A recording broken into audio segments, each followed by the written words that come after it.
వి gold trusted gold buyers తాకట్టులో ఉన్న బంగారాన్ని విడిపించి ఈ రోజు ఉన్న మార్కెట్ ధరకే కొనబడును.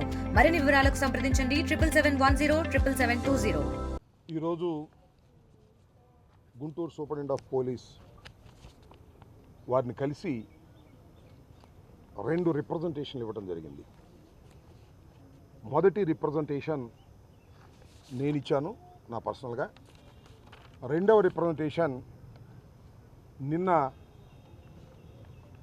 మంగళగిరి కోర్టులో ప్రవేశపెట్టినటువంటి వలపర్ల కల్పన గారి తల్లి గారు కూతురు వచ్చి మరొక రిప్రజెంటేషన్ కూడా ఎస్పీ గారికి ఇవ్వటం జరిగింది.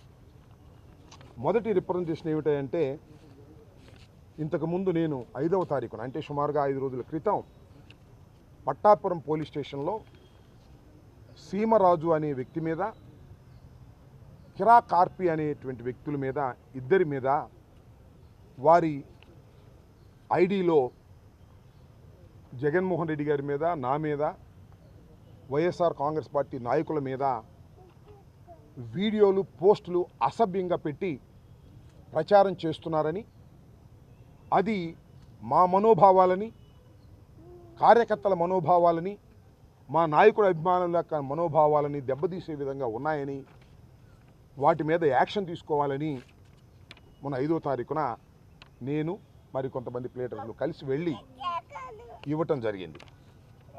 దాని మీద ఈరోజు వరకు కూడా ఏ విధమైన చర్య తీసుకోనందున దాన్ని దృష్టిలో పెట్టుకొని సూపరింటెండెంట్ ఆఫ్ పోలీస్ గారిని కలిసి వారికి మీ దిగువన ఉన్నటువంటి పట్టాపురం పోలీస్ స్టేషన్ని ఆదేశించవలసిందిగా వారికి ఇవ్వటం జరిగింది. దాని మీద ఈ మధ్యన నాకు కానిస్టేబుల్ గారు ఫోన్ చేసి ఆ వీడియోల యొక్క పెన్ డ్రైవ్ ఇమ్మని అడిగారు. దానిలో అందుబాటులో ఉన్నటువంటి ఏదైతే వీడియోలు కిరా కార్పి, అదేవిధంగా సీమరాజు చేసినటువంటి వీడియోలు ఏవైతే ఉన్నాయో అవన్నీ కూడా పెన్ డ్రైవ్ చేసి అది ఎస్పీ గారికి కూడా ఇవ్వటం జరిగింది. ఎస్పీ గారు తగు చర్య తీసుకుంటామని కూడా చెప్పారు. ప్రొసీజర్ ఏమిటంటే, పట్టాపురం పోలీస్ స్టేషన్ ఇచ్చిన తర్వాత పై అధికారికి కూడా ఎస్పీ గారికి ఇవ్వాలనే ఉద్దేశంతో ఇచ్చాం. వారు కేసు రిజిస్టర్ చేస్తే యాక్షన్ తీసుకుంటే వెల్ అండ్ గుడ్. వారు రిజిస్టర్ చేయకోకుండా, కేసు మీద యాక్షన్ తీసుకోకుండా ప్రభుత్వ ఒత్తిడికో లేకపోతే మరొకరు ఒత్తిడికో లోనైతే మాకున్న alternative we approach to the honourable court, high court. ఇంతకు ముందు కూడా నేను ఒక 5 కంప్లైంట్లు ఇస్తే దానిలో ఏమీ రిజిస్టర్ చేయకపోతే నేను హైకోర్టును ఆశ్రయించిన తర్వాత 4 కంప్లైంట్ రిజిస్టర్ చేశారు, ఇంకో కంప్లైంట్ రిజిస్టర్ చేయలేదు. దాని మీద వాద ప్రతివాదనలు కొనది నెక్స్ట్ మంత్ 18వ తారీఖుకి దాన్ని పోస్ట్ చేశారు. ఆ రోజున నేనే స్వయంగా వెళ్ళి వాదించేటటువంటి కార్యక్రమం చేస్తాను. దాని మీద ఇది కూడా వారు రిజిస్టర్ చేసి సెక్షన్లు వేసి వారి మీద యాక్షన్ తీసుకుంటే ఇంతటితో సరిపెట్టుకుంటాం. లేదంటే మాకు గత్యంతరం ఉంది, మళ్ళా హైకోర్టుని ఆశ్రయించవలసి ఉంటుంది అనే విషయాన్ని కూడా పోలీసు వారికి వివరంగా వివరించడం జరిగింది. That is my first representation. దానికి తీసుకొని దానికి సంబంధించి అక్నాలెడ్జ్మెంట్ కూడా తీసుకున్నాం. పెన్ డ్రైవ్లో కూడా వారు ఇచ్చినటువంటి ఏదైతే అసభ్య పదజాలతో దూషించినటువంటి వీడియోలు కూడా వారికి ఇవ్వటం జరిగింది. ఇక రెండవది ఇచ్చింది ఏమిటంటే, మన కంతేరు తాడికొండ నియోజకవర్గానికి చెందినటువంటి కంతేరు గ్రామానికి సంబంధించి వలపర్ల కల్పన వీరి కూతురు, ఆమె తల్లి గారు, వీరిని 307 కేసులో నిన్న ఉదయం 9:30కి అరెస్ట్ చేశారు. అరెస్ట్ చేసి కోర్టులో ప్రొడ్యూస్ చేశారు. నిన్ననే 3:30కి, ఉదయం 3:30కి, తెల్లారుగావున 3:30కి ఆమెను అరెస్ట్ చేసి మంగళగిరి కోర్టులో ప్రొడ్యూస్ చేశారు. మంగళగిరి కోర్టు వారు 307 కేసు అయినందువలన ఆమెని రిమాండ్కి పంపించడం జరిగింది. ఆమెతో పాటు మరొక 3 కూడా రిమాండ్కి పంపించడం జరిగింది. దీనిలో మేము ఇవాళ ఎస్పీ గారికి రిప్రజెంట్ చేసింది ఏమిటంటే, వాసు అనే తాడికొండ సిఐ గారు వీళ్ళ ఇంటికి వెళ్ళి అర్ధరాత్రి అంటే తెల్లవారుజామున 3-3:30 మధ్య కాలంలో సుమారుగా 40 మంది పోలీసులతో వెళ్ళి వారిని బలవంతంగా కారు ఎక్కించుకుని రావటం జరిగింది. ఆ సందర్భంలో నేను నైటీలో ఉన్నాను కాబట్టి మీరు చీర మార్చుకునే అవకాశం ఇవ్వండి అని అడిగినా కూడా మార్చుకునే అవకాశం ఇవ్వకోకుండా రాత్రిపూట 3-3:30 మధ్యకాలంలో ఆమెని బలవంతంగా అరెస్ట్ చేసి తీసుకురావటం జరిగింది. దీనిలో మేము చట్టము తప్పుపడుతున్న అంశం ఏమిటంటే, ఒక మహిళను though she is a criminal not, that is a different matter. అది క్రిమినల్, ఆమె క్రిమినలా కాదా, నేరం చేసిందా లేదా అనేది చట్టం న్యాయం నిర్ణయిస్తాయి. అరెస్ట్ చేయవచ్చు, తప్పులేదు. అయితే ఒక మహిళను పోలీసు వారు అరెస్టు చేయాలి అంటే సుప్రీంకోర్టు గైడ్ లైన్స్ కానీ చట్టం కానీ చెబుతున్నది ఏంటంటే, సూర్యాస్తమయం లోపు సూర్యోదయం తరువాత మాత్రమే చేయమని గైడ్ లైన్స్ ఉన్నాయి. రాత్రి 3:30కి అరెస్ట్ చేశారు. 3:30కి అరెస్ట్ చేసి అప్పుడు తీసుకెళ్లారు. నైటీని మార్చుకుంటామన్నా కూడా అవకాశం ఇవ్వలేదు. ఇది దారుణం, ఇది అన్యాయం, ఇది చట్ట వ్యతిరేకం. ఇది పోలీసు వారు తమరు చట్టాన్నే చేతుల్లోకి తీసుకునేటటువంటి ఒక ఘోరమైన తప్పిదం అనేది ఇక్కడ మేము చెప్పదలుచుకున్నటువంటి విషయం. చిత్రం ఏంటో తెలుసా? కోర్టులో రిమాండ్ రిపోర్ట్లు ఏం పెట్టారో తెలుసా? 6:30కి సూర్యుడు ఉదయించిన తర్వాత అరెస్ట్ చేసినట్టు పెట్టారు. It's a false. కాబట్టి ఆ సిఐ గారి మీద తక్షణమే యాక్షన్ తీసుకోండి డిపార్ట్మెంటల్గా అనే విషయాన్ని వారు వెళ్ళి ఎస్పీ గారికి రిపోర్ట్ చేయడం జరిగింది, రికమెండేషన్ ఇవ్వడం జరిగింది.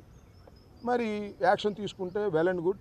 కోర్టు వారు కూడా వలపర్ల కల్పనని అడిగారు, అమ్మా ఎన్నింటికి తీసుకొచ్చారని. అయ్యా 3:30కి తీసుకొచ్చారు రాత్రిపూట ఆమె చెప్పింది, రికార్డ్ చేసుకున్నారు. నాకు తెలిసి కోర్టు వారు కూడా ఎస్పీ గారికి సిఐ మీద యాక్షన్ తీసుకోమని ఒక మెమో కూడా ఇవ్వడం జరిగింది. సరే, యాక్షన్ తీసుకుంటారా తీసుకోరా, that is a different matter. అది వారు తేల్చుకోవాల్సిన విషయం. ఏ విధమైన యాక్షన్ తీసుకోకపోతే మేము చేయగలిగింది ఒక్కటే, మళ్ళా హైకోర్టుకు వెళ్ళి హైకోర్టును ఆశ్రయించటం. నా కేసులో కానీ ఈ వలపర్ల కల్పన విషయంలో కానీ హైకోర్టుకు వెళ్ళి ఆశ్రయించేటటువంటి కార్యక్రమం చేస్తాం. ఇవాళ నేను చాలా స్పష్టంగా ఈ సందర్భంలో చెప్పదలుచుకున్నది ఏమిటంటే, సరే మహిళల్ని అరెస్ట్ చేస్తున్నారు, కేసులు పెడుతున్నారు. సరే, మీరు కేసులు పెడుతున్నారు కాబట్టి నేరస్తులు కాదు తర్వాత సంగతి. ముందు అరెస్ట్ చేస్తున్నారు, బెయిల్ రాకుండా చేస్తున్నారు పోలీసు వారు, that is a different matter. కానీ చట్టంలో చెప్పిన విధంగా మీరు అరెస్ట్ చేయటం లేదు. మీరు చట్టాన్ని వ్యతిరేకంగా చేస్తున్నారు. ఈ కల్పనని రాత్రి 3:30కి అరెస్ట్ చేశారు. ఇంతే కాకోకుండా కృష్ణవేణి అనే ఆమెని, సోషల్ మీడియా ఆమెని మొన్న పల్నాడు పోలీస్ స్టేషన్లో అరెస్ట్ చేసి రాత్రి 2 గంటలకు విచారించారు. ఇది ఆమె చెప్పింది మ్యాజిస్ట్రేట్ గారి ముందు. అలాగే పెద్దింటి సుధారాణి, ఆమెని చిలకలూరుపేటకు సంబంధించి ఆమెను అరెస్ట్ చేసి 3-4 రోజులు కోర్టులో ప్రొడ్యూస్ చేయలేదు. వితిన్ 24 అవర్స్లో కోర్టులో ప్రొడ్యూస్ చేయాలి. 3-4 రోజులు ప్రొడ్యూస్ చేయలేదు. దానితో పాటు ఆమెను మ్యాన్ హ్యాండిల్ చేశారు. ఇది కూడా నేను చెప్తున్నటువంటి అంశం కాదు. పెద్దింటి సుధారాణి మ్యాజిస్ట్రేట్ గారి ముందు రికార్డ్ చేశారు. అంటే నేను చెప్పదలుచుకున్నది ఏమిటంటే, మీరు మహిళల పట్ల వ్యవహరిస్తున్నటువంటి తీరు ఈ ప్రభుత్వం, పోలీసులు చట్ట వ్యతిరేకంగా ఉన్నది. దీన్ని మేము వదిలిపెట్టాం. దీన్ని చట్ట ప్రకారం యాక్షన్ తీసుకుంటాం. పెద్దింటి సుధారాణి మ్యాజిస్ట్రేట్ దగ్గర రికార్డ్ చేశారు. అలాగే వలపర్ల కల్పన ఆమె మ్యాజిస్ట్రేట్ గారి దగ్గర రికార్డ్ చేశారు.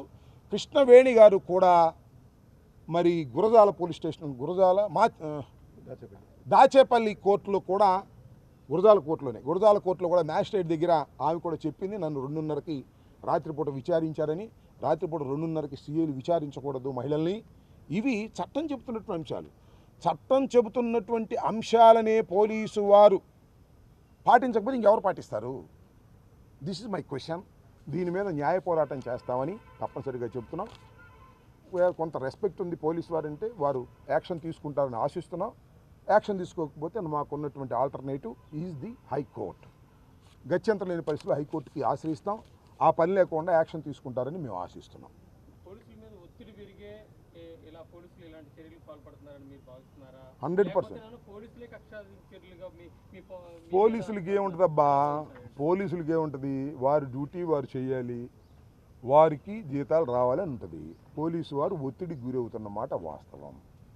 ఎందుకు ఒత్తిడి అంటే, మన 11 మంది సస్పెండ్ చేశారు. మాధవ్ని ఫోన్లో ఎవరో మాట్లాడారని 11 మంది అరెస్ట్ చేశారు, 11 మంది సస్పెండ్ చేశారు. ఇప్పుడు కూడా అదే, రాత్రిపూట వెళ్ళి పట్టుకురాకపోతే సస్పెండ్ చేస్తారని భయపడుతున్నారేమో వాళ్ళు. లేదు, నాకు ఫోన్ చేస్తే నేను ఎత్తితే భయపడుతున్నారు. అయ్యా మీరు చేయమాకండి సార్, మాకు చాలా ఇబ్బందిగా ఉంది అని మాట్లాడుతున్నారు. నిజం, ఇట్ ఇస్ ఎ ఫ్యాక్ట్. వాళ్ళ పేర్లు నేను చెప్పలేను, ఎందుకంటే వాళ్ళు సస్పెండ్ అవుతున్నారు. ఏమిటండి అన్యాయం, నాకు అర్థం కాల. పోలీసు వారు అనేవారు స్వయంగా మా మీద కక్ష ఉందని నేను అనుకోవటం లేదు. వారి మీద ఒత్తిడి ఉంది, భయంకరమైన ఒత్తిడి ఉంది. నువ్వు నేను చెప్పింది చేయకపోతే, రాంబాబు మీద నీ కేసు పెట్టకపోతే నేను పంపించి ఇంకోటి పెట్టుకుని ఆయన చేత పెట్టి కేసు పెట్టుకుంటామని అంటున్నారు. అందుకని భయపడుతుంది. ఎందుకు వచ్చిన కూడా కేసు పెట్టేద్దాం రాంబాబు గారి మీద అన్యాయం అనేది పెట్టేస్తున్నారు. లేకపోతే వలపర్ల కల్పల్ని రాత్రి 3:30కి వెళ్ళి అరెస్ట్ చేయాల్సిన అవసరం ఏంటండి? చట్టం తెలియదా వాళ్ళకి? తెలియదు అనుకున్నావా? సిఐ వాసుకు చట్టం తెలియదా? తెలుసు. కానీ అప్పుడు తీసుకెళ్ళకపోతే పైన ఎవరో ఊరుకోవట్లేదు అనమాట. ఆయన కొంప మీద తెచ్చుకుంటున్నాడు. నేను పోలీసు వారికి చెప్పేది ఏంటంటే, మీరు చట్ట ప్రకారం వెళ్ళండి. ఆయన చట్ట ప్రకారం వెళ్ళకపోతే మేము మిమ్మల్ని ఊరుకోం, మేము న్యాయస్థానాలకు వెళ్తాం. చట్ట ప్రకారం మీరు వెళ్ళారా, వాళ్ళు ఊరుకోరు, మిమ్మల్ని సస్పెండ్ చేస్తారు. ఇంతేగా, తేల్చుకోండి. మీరు ఇలాంటి సంకట పరిస్థితిలో ఉన్నారు. ఇది ఈ ప్రభుత్వానికి మంచిది కాదు. పోలీసు వారు కొంతమంది ఉన్నారు, ఇందాక అసలు వాళ్ళే మా మీద కక్ష పెట్టిన ఉండాలి, వాళ్ళు తక్కువ. కానీ పోలీసు వారు చాలా ఒత్తిడికి ఫీల్ అయ్యి ఆ ఒత్తిడిని తట్టుకోలేక మా మీద అనవసరంగా చేస్తున్నారు. కానీ శిక్ష పడేది వాళ్ళకే, గుర్తుపెట్టుకొని వదిలిపెట్టం. చట్టాన్ని వ్యతిరేకించినా, చట్ట పరిధిలో పని చేయకపోయినా వాళ్ళు చెప్పిన వాళ్ళు ఎవరు కనపడరు, వీళ్ళే దొరుకుతారు. ఈ విషయాన్ని గుర్తుపెట్టుకోమని చెప్తాను. 307 కల్పన మీద, మరి కొంతమంది మహిళల మీద 307 పెట్టారు. అటెంప్ట్ టు మర్డర్ కాదు, అసలు మర్డర్ పెడదాం అన్నారు. డెడ్ బాడీ దొరకల వాళ్ళకి, దొరికితే పెట్టేస్తారు. అవతల వాళ్ళకి ఏమైనా గాయాలు ఉన్నాయా? ఒక గాయం కూడా లేదు. అవతల హాస్పిటల్లో ఉన్నారా? హాస్పిటల్లో లేరు.